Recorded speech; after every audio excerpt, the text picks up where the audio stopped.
How are we going, folks? Welcome back to the Nightmare Cabin. We are doing the long-awaited part 2 of our Manilla Road retrospective. Get yourself a drink, because this is going to be a long one. I've got an old-fashioned on the go.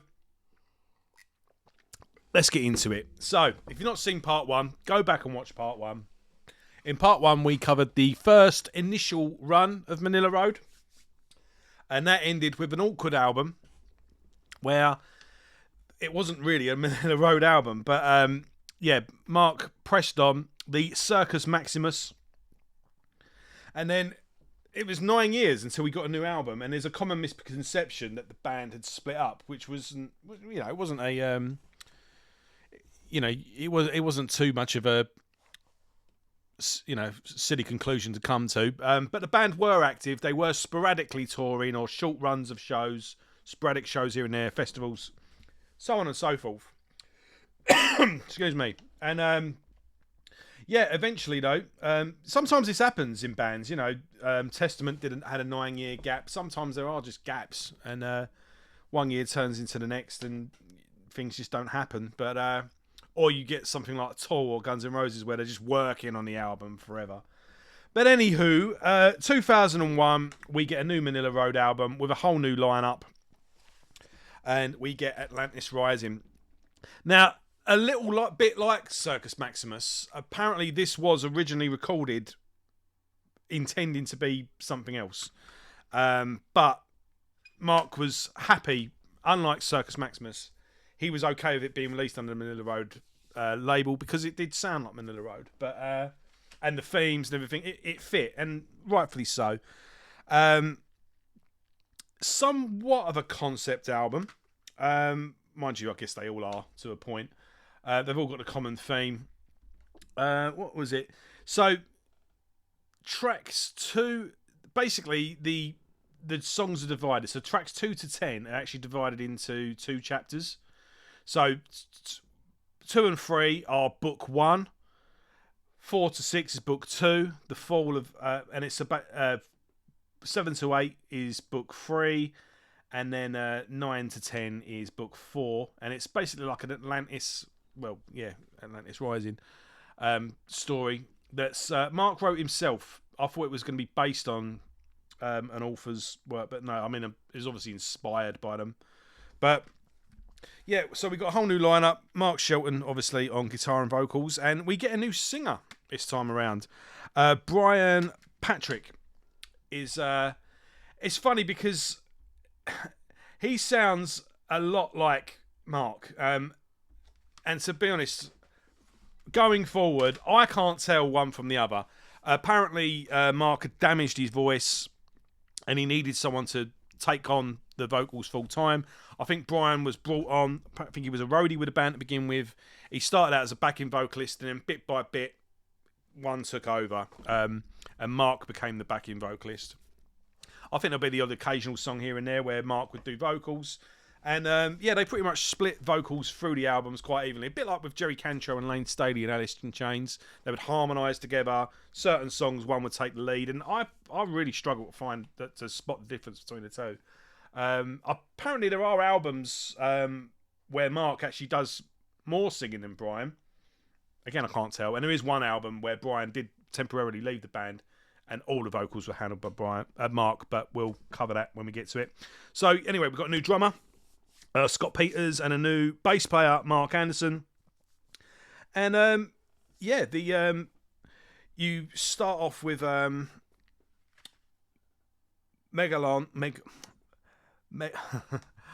see if I can put my teeth in and pronounce this properly. Megalodon, and that starts off. It's an 8-minute track, and it's got like it's similar. It's got a spoken word intro, which is similar to the intro in Metatron by on At the Gates. Open the Gates, not At the Gates. And it's a nice atmospheric track, and it kicks things off nicely. Then you've got sort of spoken. No, that was with that one. Sorry. Then we get into the tracks. Again, the title track is nice and big and heavy. Nice mid-pace groove. Sea Witch is where things really get cooking. That's the track 4. It's got a nice melodic, quiet chorus, but then it just explodes into life. It's got a beautiful melodic solo. And Flight of the Ravens is a nice acoustic track as well. And yeah, overall, it's a good way to set off the new era of the band. Really, I don't think it's quite a like a Brave New World with Iron Maiden, so to speak. But it's a good, solid album, and it feels like a bit more modern as well, in a timeless kind of way. Just like the way the 80s albums, you know, they kind of had a bit of a 70s feel to them, but didn't quite. When you put each of those albums up against what else come out that year, those albums do sound kind of timeless. But yeah, it's new Manilla Road, but it still feels like home, so to speak. Now the band get really cooking in 2002's Spiral Castle. This is like the band have just returned. Like I say, initially it wasn't meant to be a Manilla Road album. This one definitely is, and it feels like the new lineup is settled with this one. Everyone knows what they're doing. Same lineup as well as the previous album. Gateway to the Sphere is a nice introduction, like a nice instrumental track. Spiral Castle, the title track, is nice and doomy. Shadow is good, just good classic metal. Got a real Sabbath feel to this one. Seven Trumpets, nice melodic chorus. It's got this is vintage Manilla Road, that track. Again, this one feels very classic, and it can match the original albums nicely. Merchants of Death could be Manilla Road. You know, this one could be your masterpiece. It's a beautiful mellow section in it, and it's got like a classic vintage sort of 70s prog feel to it as well. Born Upon Your Soul is another amazing song. Beautiful, it's haunting, amazing solo on that one. This could be, definitely one of my favourite Manilla Road albums. As I said on the previous video, you've got the trilogy. Some people, my trilogy is different than most people's trilogy. The classic era of Crystal Logic, and the next Open the Gates is the one for me. Then the Deluge, and this one sits with those albums. If we would do this in two halves, this is one of the classics to get of the later era for sure. What have we got? Born Upon a Soul. It closes with a 7.5 minute instrumental with a nice violin in it, and it's just an all round great album. It's just well rounded, perfectly balanced. Like it's everything you want. And with a front cover like that, you can't go wrong. It sounds how it looks. So, right, now things definitely get interesting. We get two albums in 1 year. We got... Bear with me one sec, folks. I'm just catching up here. Sorry. Yes, right. So the same year as Spiral Castle, we get a album called Mark of the Beast. I've not got Mark of the Beast because it's really hard to get hold of and really expensive, but everything on Mark of the Beast is actually released on this Dreams of Echelon. So Eschaton, sorry, not Echelon. So I'll talk about that now.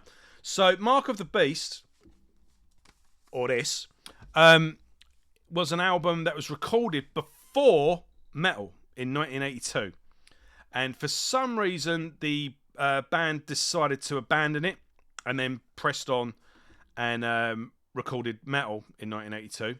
So they basically just dropped an album, and everyone had heard about this, hidden album or unreleased, a missing album, a lost album, so to speak. And Mark never wanted it released. And basically, off the back of this, good momentum. Manilla Road were gaining ground again, finding a new audience, and eventually he basically buckled, and the record label released it under the name Mark of the Beast. However, I've got the Dreams of Eschaton, which has that album. Different track order, but all the songs are the same. But this also has the 1979 demo and a radio broadcast, which is recorded before Invasion, and none of the songs are on Invasion. So you've basically got 2 albums worth of songs here that are recorded around that time, and none of the songs. So they must have been writing just like men possessed. The amount of material they must have had. You've got, like I say, you've got a radio session before the first album. None of the songs were used on the first album. You got the 1979 demo. Did any of the songs on the demo get used on the first album? Let's quickly look it up. You got the Underground demo, Far Side of the Sun, Manilla Road. Yeah, you must have.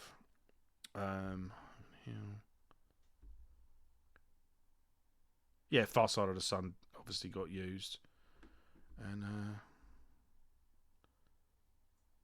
yeah, but and Far Side of the Sun got recorded on both first and second album, but yeah, this is a real treat, and you know what I think the order of tracks can affect how you take on an album. I did listen to both. It doesn't really make much difference to me. I just wanted the material, so I think I prefer this one, and I like the fact that it comes with a full package. The Mark of the Beast does have a great artwork from I think this is Jim Fitzpatrick. He did a couple of Thin Lizzy albums back in the day. Yeah, Jim Fitzpatrick, and yeah, if you like those first 2 albums, this is a good little treat to have. I would put it down as collectors only, but it's really good. It's yeah, like I say, around that era of the band, it's a little different to what would come later, but it's good to explore, especially if you're a fan. But I say I wouldn't start with that era. So next up, we've got Gates of Fire in 2005, and we've got pick it the right way, Joe. So yeah, Mark is back on guitar and vocals, and Brian is back on vocals, but we got a new bass player and a new drummer. So we got Harvey Patrick, who is Brian's brother, and Corey Krishna on drums. And this is a trilogy of trilogies. So you get 9 tracks on this. So you got one is about so you got 3 songs which tell a story, another 3 songs which tell a separate story, then another 3 songs again. So yeah, trilogy of trilogies. What do you get? You get a song about Sparta. I have to right. So you got the Frost Giant's Daughter, which is inspired by the same name. Robert E. Howard's story. Then 4 to 6 Out of the Ashes, which is inspired by Virgil's The Aeneid. The Aeneid, sorry. I meant to say Iliad. Iliad, Aeneid. Yeah, based on the Aeneid by Virgil. The Aeneid is the set slightly between. It's kind of if you know your Greek mythology, you've got the Iliad by Homer. Then you've got the Odyssey, again by Homer. So you've got the Iliad in the middle.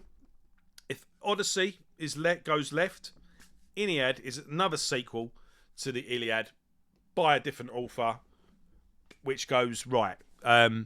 So the Odyssey is a sequel to the Iliad with one of the soldiers journeying home. When they invade Troy with the horse, the wooden horse where the soldiers are hidden in. The main character of Aeneid, Aeneas, he is actually in the city and is escaping at the beginning, and then it's his journey after that. So yeah, anyway, so you got that's based on the Aeneid, and then what we've got the last trilogy is inspired about the Spartans. It's it's pretty cool. It's nice, a concept album, and that they do all fit together nicely. You've got the same sort of variety of music as you would any other album, but it's pretty standard fare, to be honest. Nothing wrong with it. Manilla Road, you're going to get this a little bit going forward. It's like, it doesn't particularly stand out, but there's nothing wrong with it either. Manilla Road are basically just becoming a victim of their own standards at this point. It's a good album. Don't get me wrong, but it's Manilla Road being Manilla Road at this point, which is fine.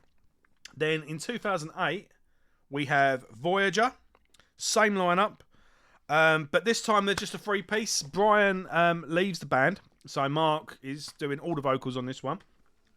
I don't think Brian left for any well, I think he left for personal reasons, as in he had stuff going on outside the band, and basically couldn't commit to the band at the time. I don't think there was anything wrong, and even if there was something wrong, it didn't last because he does come back to the band. So it's just one album they do without Brian.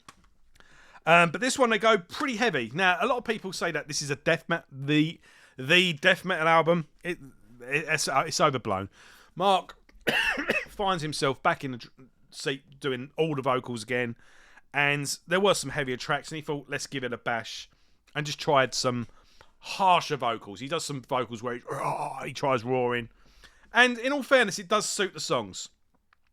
But yeah, some people are like, this is their best album. They went full on death metal, rah. And then other people are like, fucking hate this album. It's a death metal. No, you're both wrong. It's still Manilla Road, slightly heavier, but every Manilla Road album is slightly tweaked to the before. But yeah, it's a unique album in the catalogue, but it still feels very much like a Manilla Road album. It's doomy, it's heavy. It's classic Manilla Road with like a modern heaviness. Is Tree of Life is a good one. Nice melodic and atmospheric. Voyager, the title track is nice. That builds up nicely. Builds up to a nice climax. And Eye of the Storm is a very cool track. It's a nice folk track. Nice and beautiful. And just a all-round good album. This is the thing. Everyone's going, it's a death metal album. It's like, there's a folk track on it. Like, calm down, you know. Right, so Brian comes back. And we get a new bass player, Vince Goldman, I think it is. Let's quickly look it up. Make sure I've wrote that. I'm pronouncing that right. Yes, Vince Goldman on bass. Although he only actually does bass on 2 tracks. Most of it is actually handled by Mark. And yeah, Corey. Did I say Gary? Sorry, Corey Krishna. Is on the drums, back on the drums. He did the last album, and like I say, Brian is back on vocals, and we get Playground of the Damned. This is a weird one. It's quite, like when a metal band, any metal band that sort of went into the 90s, they all kind of went a bit grungy and went a bit alternative or a bit rocky. There was some kind of bluesy riffs, and you kind of get a little bit of that feel of that on this album, and it kind of goes a bit, sort of leans into sort of bit psycho, like a Jimi Hendrix kind of psychedelic riffs here and there I found on this. It's got this certain like a dirty kind of grimy swagger with the riffs in this. The title track is a main example. It's not. It doesn't really sound heavy, but it's like an old like a new wave. Think of like a new wave of British heavy metal album, but not one of the less obvious bands. What's another one? Grindhouse. Despite its title, is actually nice mellow, but it does get a bit heavy later on. But the band is still keeping things interesting. Still, messing about with their sounds. And again, it's not an essential album, but it's a worthwhile one. It's a good addition to the catalogue, a good addition to the collection. But Spiral Castle's still the one for me. And then we take a complete left turn, and Mark starts a side project. And I've got to look at. Bear with me one sec. I forgot to bring up a window for this one.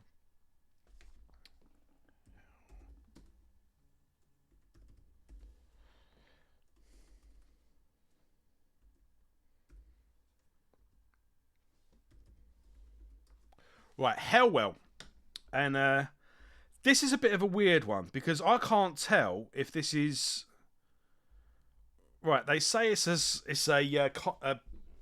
a collaboration with such as someone hell, but I think it's actually Mark just under a pseudonym. But this is really cool. So we've mentioned all the way through about H.P. Lovecraft.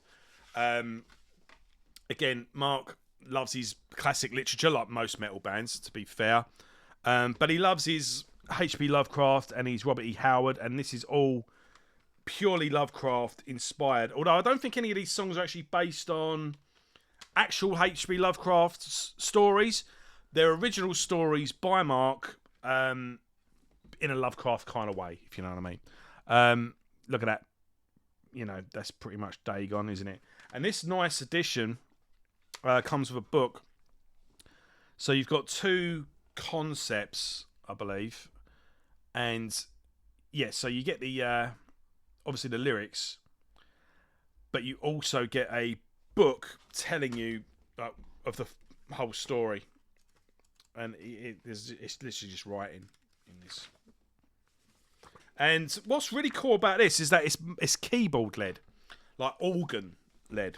And yeah, apparently he was fancy doing something a bit spooky and a bit thingy, and was experimenting with the organ. And inspired apparently by John Lord. Excuse me.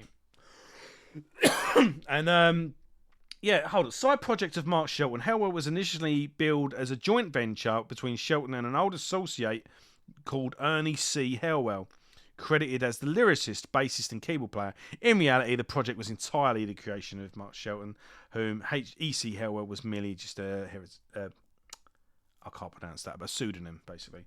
And Randy Thrasher Fox did the drums on it. You remember him from Open the Gates, Deluge, Mystification, Out of the Abyss, Courts of Chaos. So the golden era of Manilla Road he drummed on. And yeah, I've got to say, as much as they say the organ or the keyboard parts of it, and it is it's keyboard led. It reminded me more of Tony Banks from Genesis than John Lord from Deep Purple, and that's a good thing. Like, both are great. But I keep seeing thick mentions of John Lord, and I was like, yeah, this sounds more like Tony Banks to me. Especially on those early Genesis albums with Peter Gabriel. But a very interesting album, a very good album. And this is actually heavier than the last couple of Manilla Road albums. So, if you are a Manilla Road fan and you're getting all the albums, you've got to get this. This is there's a couple of side projects going forward as well. And I will say now, they're all part of the Manilla Road canon. They might not all be like none of these songs would work on a Manilla Road album, but they're of the same. They're cut from the same cloth, if you know what I mean. There is absolutely no reason whatsoever, if you are a Manilla Road fan, you will not want Hellwell. And it's a cool little experiment, and it's an experiment that goes off quite well. So you've got 4 opening tracks. The final track is basically just goes full prog, and when we're talking about keyboards and we're talking about John Lord, Tony Banks, no, I'm talking Emerson, Lake and Palmer during the intro. It's big, it's epic, and it's devastating. Oh yeah, I've got a thing here of so the strange case of Dr. Henry Howard is inspired by Webster Mudgett. So that's the opening track. The second track, Eaters of the Dead, is inspired by a book by Michael Crichton. Sorry. Keepers of the Devil is inspired by Bloody Benders of Kansas.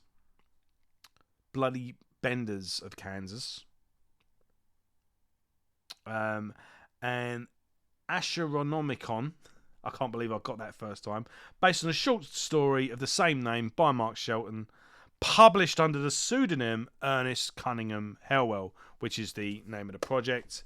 And Beyond the Boundaries of Sin is... Oh, this is the album, duh.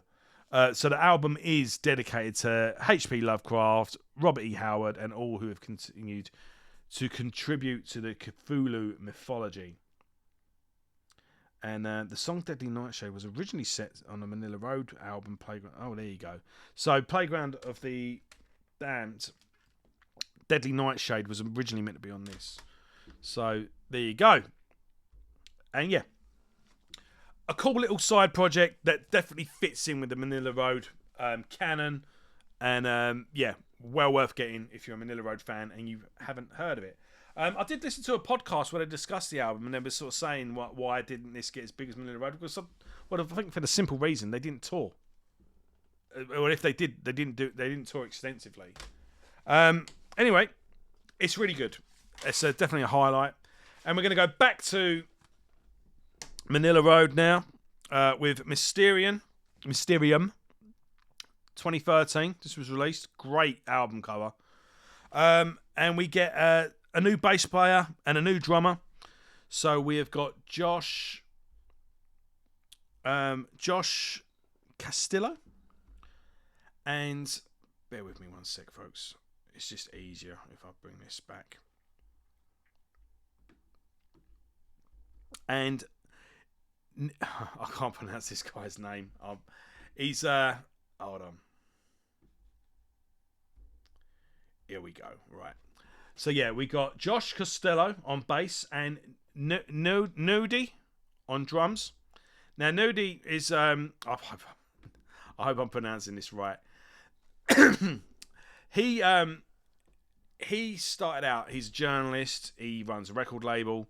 And he ran a fan website for Manilla Road, which Mark Sheldon got wind of, and basically just went, you know what, this is just going to be the official website. And he ended up joining his favourite band, and I love stories like that. And he is the drummer going forward. And he oversaw. Did I talk about that? I think I spoke about that on the. He oversaw the release of the Roadkill tapes. So obviously you had the Roadkill, which was the live album. They had like the audience noises dubbed in and all the rest of it. He's got a YouTube channel and he explains all about it, how they found the whole concert and they like remastered it and all the rest of it. And yeah, I think this is the definitive. But and then they found some other stuff. They found yeah, just a bunch. Basically, after Mark Sheldon died, they went through his his loft. I don't know, but they found a load of cassettes and basically found a treasure trove of recorded live stuff. And what was the Roadkill album? They found the entire show without the crowd noises and all the rest of it, and songs that were missing, and yeah, and so they cleaned it up and put out this treasure trove. Like I say, he has his own YouTube channel. So if you check out Manilla Road, Roadkill, or unboxing or something like that, you'll find the. If I can find it, I'll put it in the description down below. So click on the description. There's a link to it, but he explains it all. But yeah, the guy's journalist, runs a record label, super Manilla Road fan, and he ended up joining them.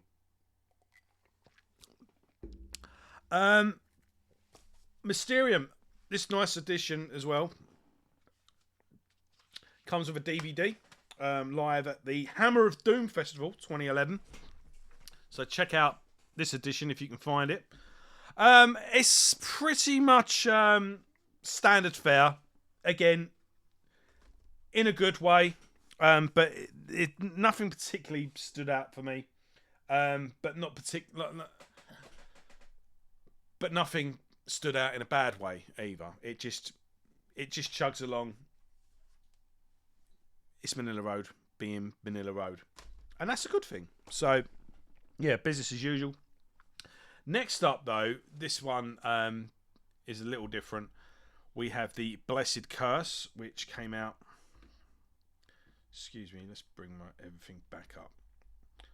I'm getting ahead of myself here, folks. The Blessed Curse in 2015. Now this one is an embarrassment of riches, shall we say. This is like a Manilla Road package. Look, they do with that Gates of Eschaton, where you say, look, here's everything that's missing. Boom, here you go. Take it all, have it.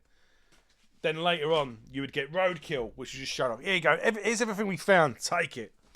Well, this one, they recorded everything they had. Yeah, just take it. Now, it's billed as a double album. It's not quite a double album, although it kind of is. It's an album on disc number 1. That's The Blessed Curse. I love that artwork. That is a fucking cool artwork. Then you get After the Muse, which is an EP. That's the length of an album. Yeah, I know. It's weird, isn't it? But, so, The Blessed Curse, you got the same lineup as the previous album. You know, Blessed Curse, the opening track, awesome. You got Reign of Dreams, which is rocking. Great solo on that one. But, again, it's pretty much standard fare. In fact, yeah, look, I've just brought up the track listing. So you've got the album, and then the second disc is an EP, but the EP is longer than the album. Yeah. All right, fine, it's a double album, whatever. But the second CD is the interesting part of this. So you've got Blessed Curse, the album, pretty much like Mysterium. It's Manilla Road, business as usual, in a good way. And like I say, Reign of Dreams is a great track. The opening track, another great track. But After the Muse is the real treat here, because you've got these nice, you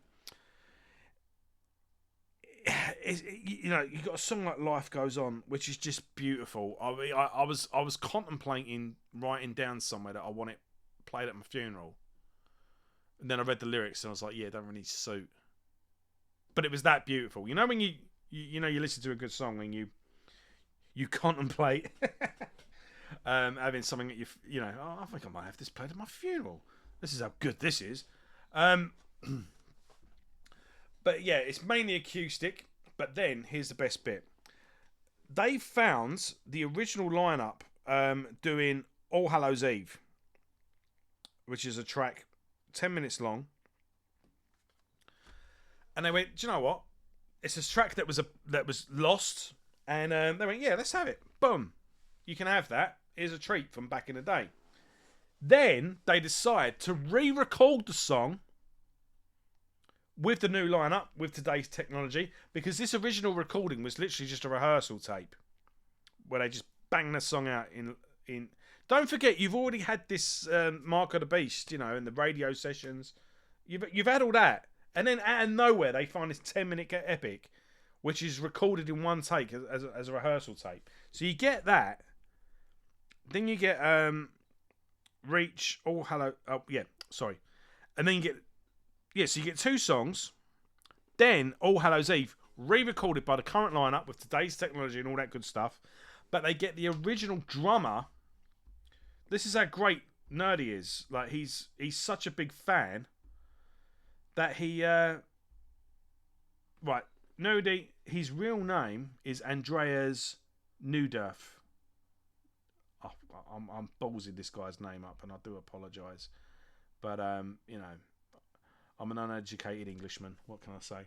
But Rick Fisher, the original Manilla Road drummer, who drummed on the first 3 albums, Nerdy was just like, do you know what? I'm a fan of the band. I want him on this. So they get the original drummer to come back for the re-recorded version. And Nerdy's got no ego. He's just like, no, great, go for it. Imagine if Iron Maiden re-recorded an old song. They found an old song from back in the day. And Nico just goes, yeah, get Clive in, re-record it. You know. And this one goes on for even longer. This one's 15 minutes. So it's a bit of a thing. You got a 10-minute track, and then a 15-minute re-recorded same track later on. So, but you know what? If you're a fan of the band and the band's been going this long, just be happy with what you've got. Some people complain about it. I think of it, look, they've given you a big thick book, a big thick song book. We've got acoustic songs, we've got, you know, a whole host of songs. They've got a whole back catalogue underneath them You've got fast heavy metal tracks, you've got slow doomy tracks, you've got folky melodic tracks.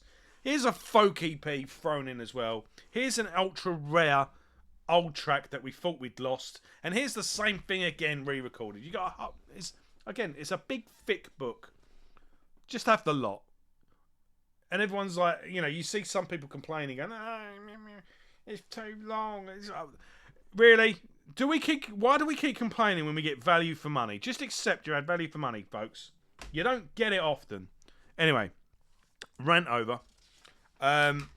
Next up, same year. Now, this part is where Mark Shelton gets really, what's the word? Not prolific.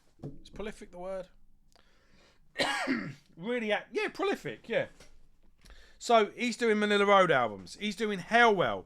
Then he bangs out a solo album.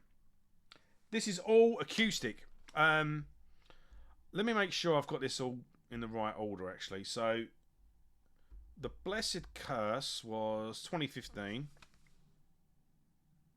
Yeah, 2015. So off the back of that, same year, solo album. All acoustic. And I would just say, look at that album cover. Look at the back. The album sounds how the back cover looks. It's an album just to... Yeah. There you go. Sit in the Shire with your pipe or a cigar or any other obscure herb. Not that I endorse anything like that, but... And this album is just... breathe. Chill. That's how this album is. You know what Mark is capable of at this point when it comes to folk and acoustic songs. Well, yeah, it's basically just an acoustic solo album, really. Songs that probably wouldn't have worked. Apparently, he was performing with a band at this point, but he wasn't doing like full-on gigs. He was like playing in local bars, just doing like open mic night and stuff like that, And I think that's where these songs came from. And I think he had a collection of songs that, again, just not quite right for Manilla Road. So let's do a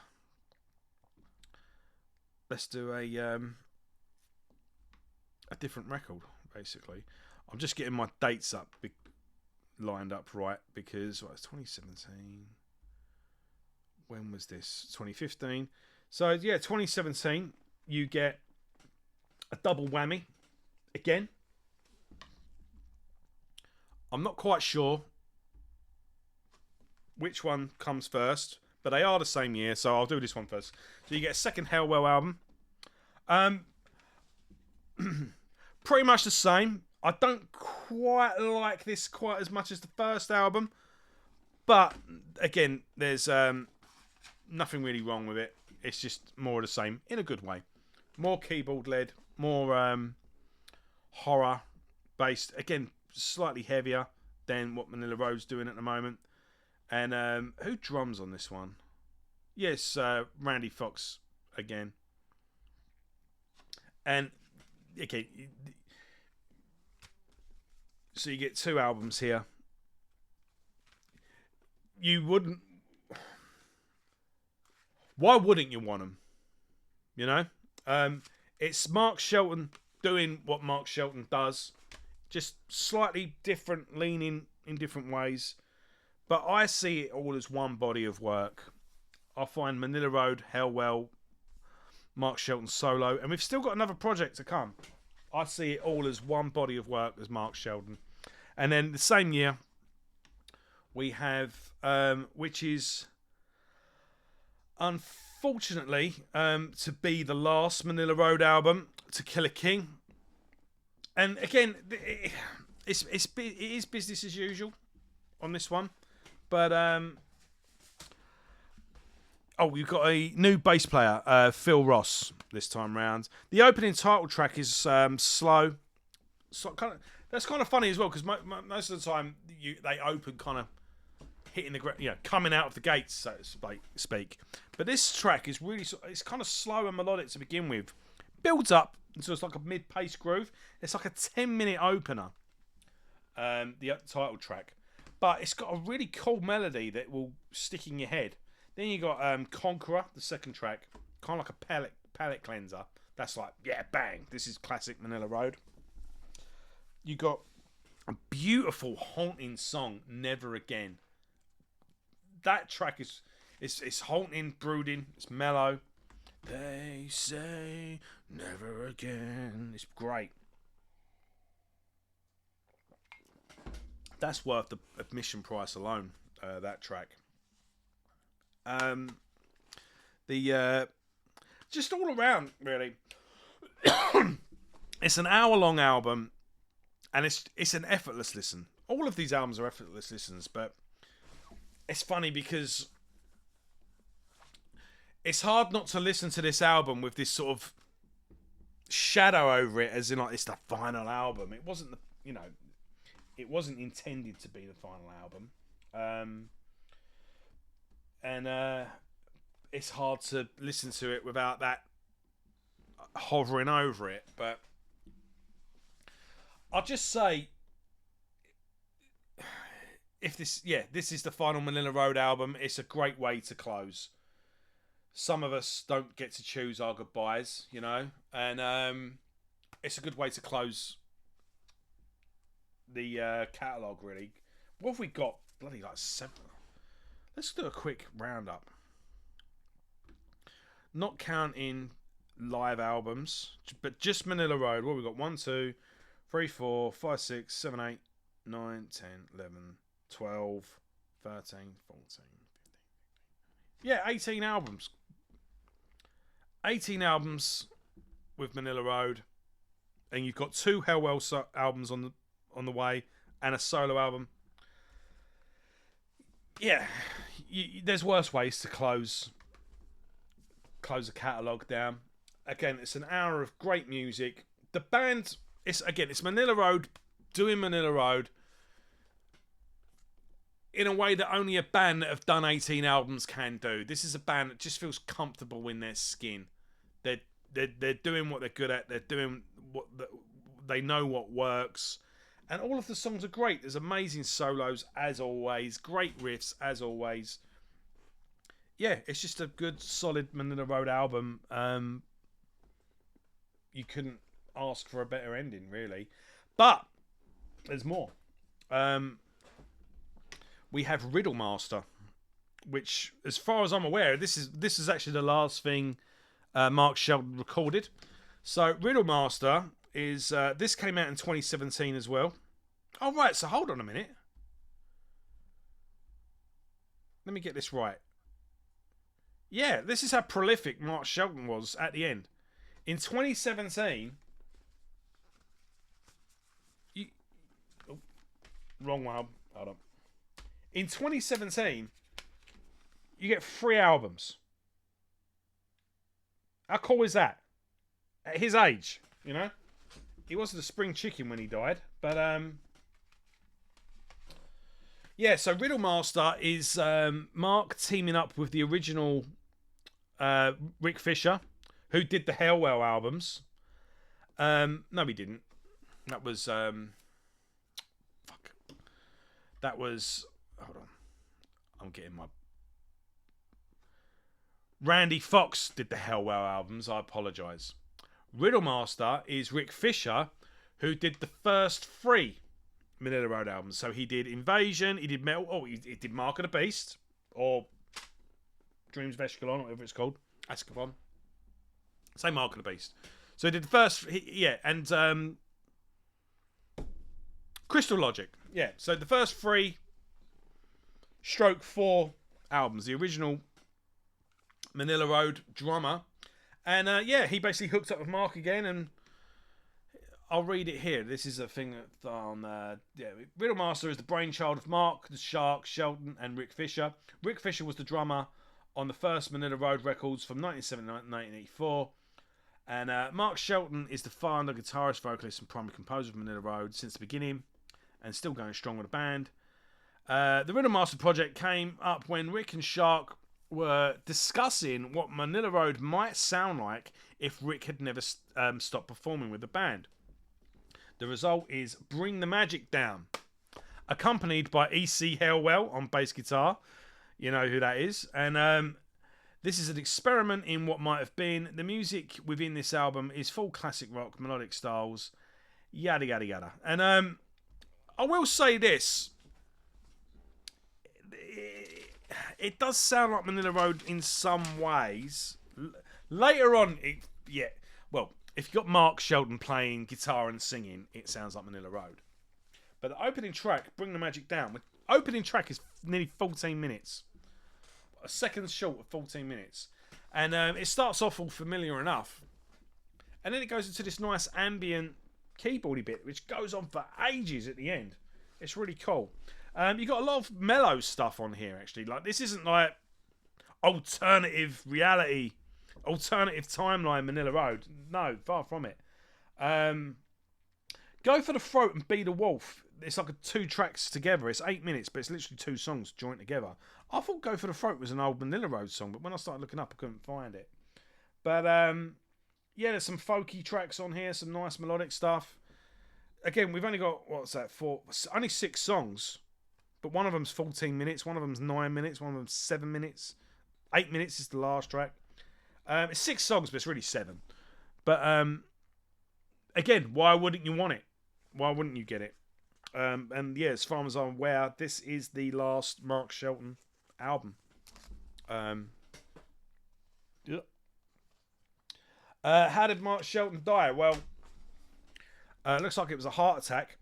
They were playing a festival, and they were road warriors at this point, touring loads, and yeah, they played this pretty long set apparently at a festival. Apparently they finished the set.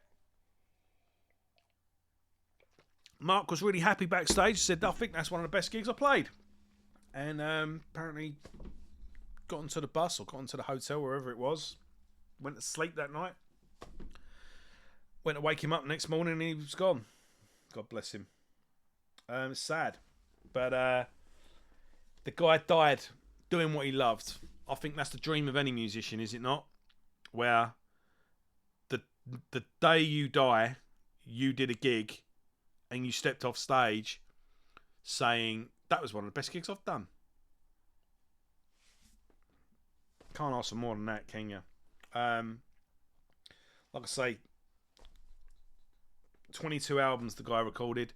There's a split EP thing with another person. It's Shelton such and such. I could never find it, or I couldn't find it for a decent price anyway. And there's under his name there's some other projects as well, but I don't know if he's recorded with them but this is what I've been able to find. So the guy, he was constantly working, constantly playing, constantly writing. The guy was a musician, you know, in the true sense. And the guy was metal through and through. He wrote about cool stuff. He loved Robert E. Howard, Lovecraft, classic literature, you know, with Virgil and Spartans. Mark Shelton was a fucking cool guy, you know. And cheers, Mark. And it seems now Manilla Road are only really getting the recognition they deserve now, which is just a shitty reality of the music industry, really. It's not a lot you can do about it. Dying does wonders for your career, as they say. But it's not completely over. The remaining members of Manilla Road played a festival, and I think you had some ex-members jump in as a tribute to Mark Shelton. Really good concert, really nicely filmed. I will put a link to that, actually. So what I'll do, I'll find the drummer's YouTube channel where he explains how he found the... Sorry, I've got a slice of orange in that drink, a bit in my mouth. Where he explains what he did. And then I'll put in a link as well to the Mark Shelton tribute concert. I don't know if they just did one or if they've done something recently, like it became a yearly thing. I'm not sure about that, but this one is good. It's worth a watch, and you can go do your research. and find more. But the remaining members of Manilla Road, so the lineup of the final album, so obviously Brian, Patrick. In fact, let's get the whole thing up. So, yeah, Brian Patrick. I'm going to say his real name because I keep, mind you, his real name. I still Andreas Nudurf or Nudie on drums, and Phil Ross on bass. So the surviving members of the last Manilla Road album teamed up with guitarist Callie Goldsmith, Eric Callie Goldsmith. He's also in a band called Abandoned. He's in Jameson Road, Masters of the Skies.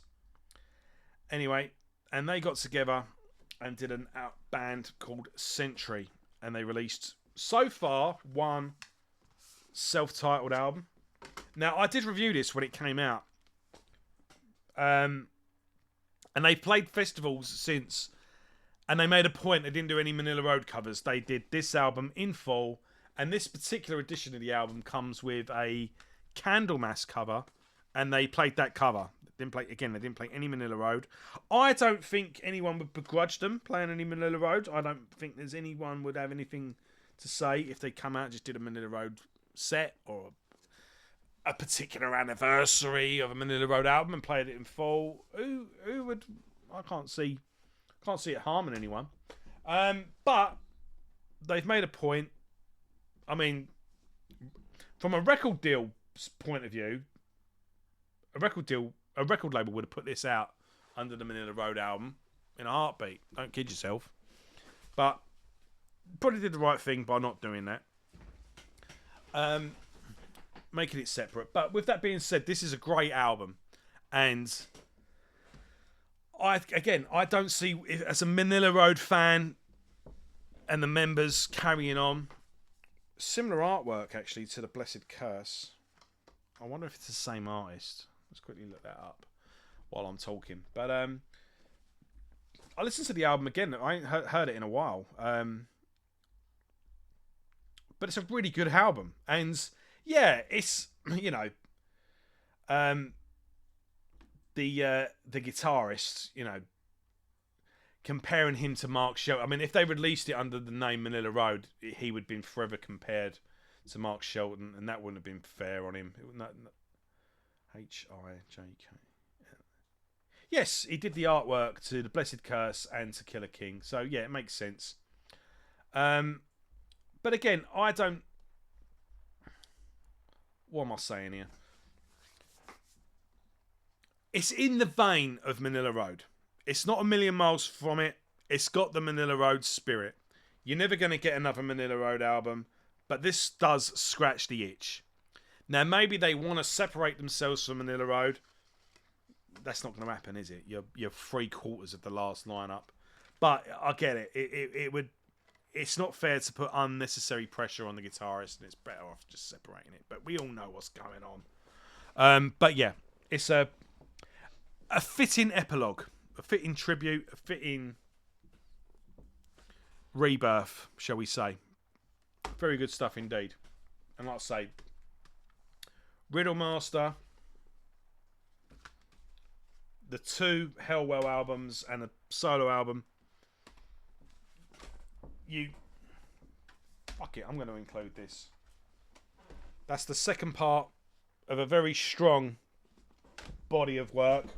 Let's get them.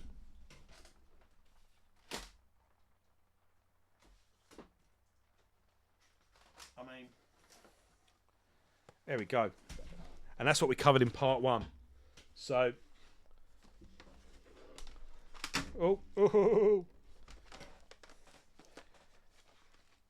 that's a body of work, folks,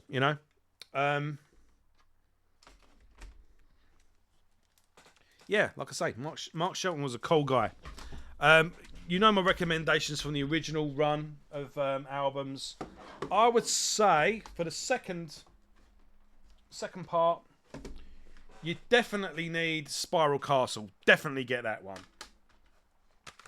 get Atlantis Rising actually, but get that one first. Now, it seems to have mixed results, but I really like Blessed Curse. Definitely get the first. Both Farewell albums are good, but definitely make sure you pick that one up. Voyager is really good as well. And then get Gates of Fire, but don't, and everything else, get it all eventually, but I'm just talking in order of the solo album is a nice treat, it's got to be said.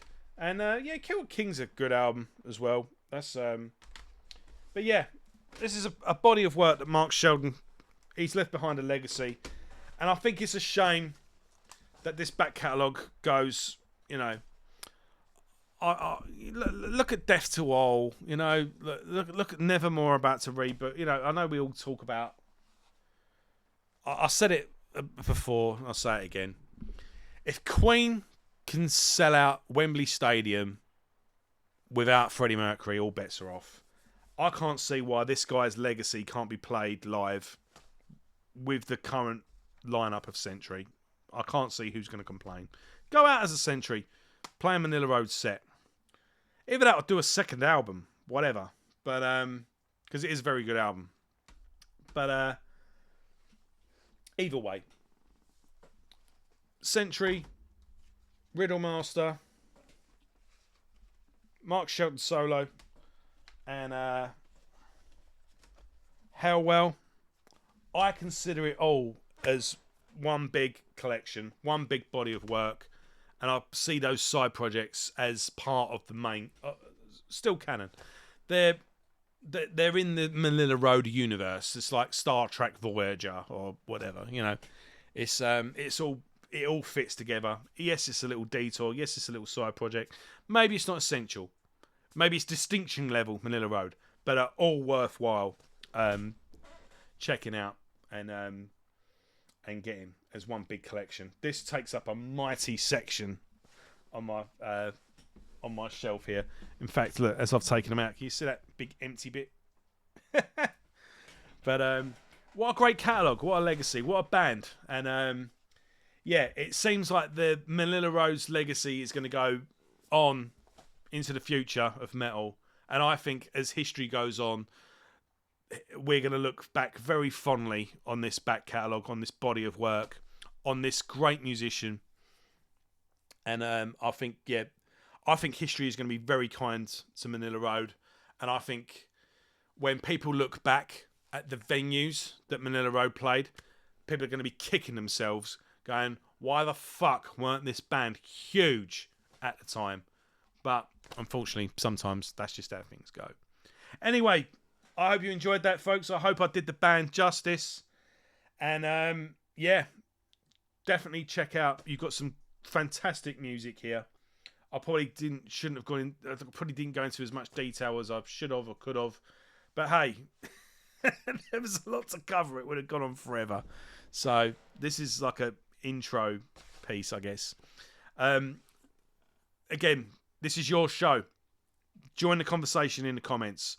Give us one of them, God damn it. I don't tell you very often, but I need more of these. It tells the algorithm that this is worth sharing, you know? And yeah, like, what's your favourite Manilla Road album from this era? What's an underrated album? What song do you wish you saw? Did you ever see, you watching this now, did you ever see Manilla Road live? Tell me all about it in the comment section. I want to know. What do you think of Century? What do you think of Manilla Road going forward? Could there be a legacy band, tribute, legacy, whatever the fuck, going forward? Death to All are doing it. I've got tickets to see them in the summer. I'm going to be watching Symbolic played live. I don't see any harm in it. How could it ever be harmful playing a musician who's passed, playing their music to a new audience, to a new generation? They're more alive now than ever. So, yeah. Anyway, that's about all. I'll see you further down the road. I'll see you all soon. New Megadeth album coming out soon. I'll be reviewing that. I'll see you then. Take care.